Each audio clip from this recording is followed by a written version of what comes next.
Here's the interesting thing. How much has anyone done research where they've measured and found, and I would guess not, high levels, I doubt that you'll see this, high levels of iodine and also antibodies that are high, right? I don't think that's happening.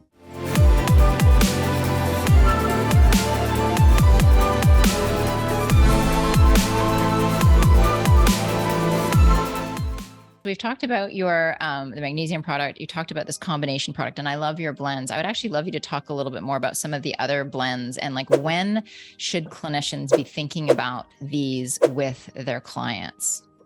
Sure. Yeah. Peak thyroid is one of our really popular ones, as well as upgraded metabolism. Those, just both have a collection of minerals that help with those different things. Peak thyroid I designed for virtually anyone to be able to take. If they're testing high or low, you're most likely still in need of these nutrients. And then if you're very low or hypothyroid, then you likely need quite a bit more iodine, unless you have antibodies. Then, in my opinion, from my perspective, the thyroid still, again, if we just wipe our minds of anything we've ever heard for a second, and look at this with a blank sheet of paper and go, all right, so the thyroid, true or false, needs to be able to produce thyroid hormone. Yes. You need to be able, and when it produces hormone, it produces T3 and T4, which are iodine molecules, right? Is it then important to consume iodine or iodide? In my opinion, that is sort of like, that's sort of like a law of gravity. Iodine is also a pretty friendly molecule in the body, unlike other certain nutrients that are like more aggressive. Iodine's smooth. It's antibacterial. It's antiviral. It's antifungal. It's self-sacrificial, which is why we're so low in it. In addition to, when you look at, if you do a survey of the foods that you're eating and have eaten in the last week, how many contain iodine? Right. Like very few. And then that's how many are supposed to contain iodine, right? What about the ones that are, what about the deficiency? What about the soil? Since 1940 until now, the last 80 years roughly, conservative stats show that we've lost 40% of the nutrients in our topsoil. And that's what I mean when I say we need to be giving birth to innovators, supporting mothers in that. And then guys, from a fertility standpoint, just quickly, I think it gets overlooked. Sperm quality can be boosted through magnesium and zinc pretty readily. And you don't want to just only supplement magnesium or zinc without testing your counterbalances to that, which are sodium, potassium, copper in the case of zinc. That's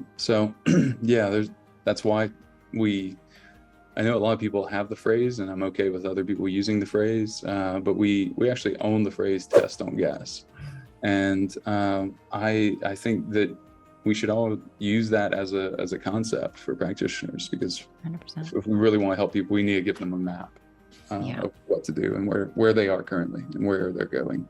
Yeah, absolutely. Again, you won't need to talk anyone here into testing. That's what we do. I just want to go back to the iodine piece for a minute, because I know that there's, you have the anti-iodine camp, and then you have the pro-iodine folks. You have, Belinda just shared, there's a book out, The Thyroid Reset Diet, removes all iodine foods. And then you have, Dr. Brownstein's work, and he's like having you iodine load. Right. So I guess my question to you about iodine, I'm not the expert in iodine, so, sure, correct me here. But, sure. When I think about iodine, I'm thinking about, specifically when we're thinking about thyroid, it is such an incredibly important nutrient, exactly as you said. It is so deficient, or so many people are deficient in it, for all of the reasons that you just said. And when there is autoimmunity, in particular with like Hashimoto's situations, we can see it like sort of dramatically drive up those TPO enzyme antibodies, which, there's logic to that, because iodine will feed that enzymatic process. and so that can upregulate those antibodies. But I just wanted to say, yeah, I just wonder if we've only done part of the research on that, and I just wonder intuitively if our body might be happier, and part of the reason we developed that, part of the reason, maybe not all, because there could be emotional distress, there can be heavy metals, but that we're calling iodine the bully and blaming that, but maybe, just maybe, because there wasn't enough there. Because here's the interesting thing: how much has anyone done research where they've measured and found, and I would guess not, high levels, I doubt that you'll see this, high levels of iodine and also antibodies that are high, right? I don't think that's happening. So what does that tell you? That it might be chicken and the egg, and we might have it wrong. I don't know. I think Dr. Brownstein would agree with you. I think that's sort of his premise. Yeah. I don't remember that specifically. I read that book a long time ago, and I've read a lot of other studies and things. And what I'm talking about, I think, hasn't ever been studied, but I'd love to see that correlation. And I bet we would see that it doesn't correlate, or, but that's just something to think about. Yeah. Well, you all do lots of HTMA testing. It'd be interesting to see if you ever see those elevated levels of iodine, kind of keep track of that. And does that actually ever correlate with somebody with elevated antibodies? We have Leah sharing, I'm a Hashi's person. I supplement with iodine and my antibodies are lower than ever. So there we go. We could absolutely match people. And I think this could change the health for a lot of people if we mash together, especially all of you awesome practitioners that are doing a lot of other tests. Maybe you're running a full thyroid panel, including RT3 and TPO and all your antibodies, right? So matching that with the hair test, this would be super interesting to see. I would love to see this. I imagine that we'll see very low levels of iodine in the people that have antibodies. I'm virtually certain of that. I really am. That's interesting. So I haven't done an HTMA test in a long time. I did test myself. I have done one a long time ago. I don't remember the iodine specifically. I've done iodine testing specifically with the urine. I did the loading test, and it did not come out low, but it didn't come out off the charts high. It just came out sort of in the moderate range. So and I do have antibodies, or I did at the time. Yeah, if I can say something to that. So with iodine, let's see, what did you say? You said, you talked about the excretion challenge. In my opinion, there's not an accurate way to test for iodine. We've pulled it off of our hair test. Oh, interesting. You can cross correlate it though with about 8 other things, and you'll get whether or not it's almost certainly low, because we understand, although it's not accurate to test for that individual element, because it's in an ultra small amount in the body.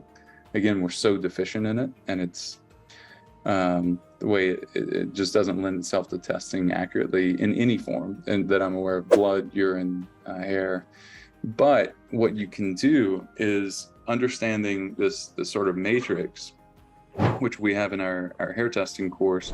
You're able to, and I think other people teach this too, but you're able to see sort of like check, yes, no, yes, no, yes, no, and you get a bunch of yeses or a bunch of no's, and that ultimately means, oh yes, you are low in iodine, for example, based on, well, your calcium to magnesium ratio is this, your calcium's really high, just a number of different things.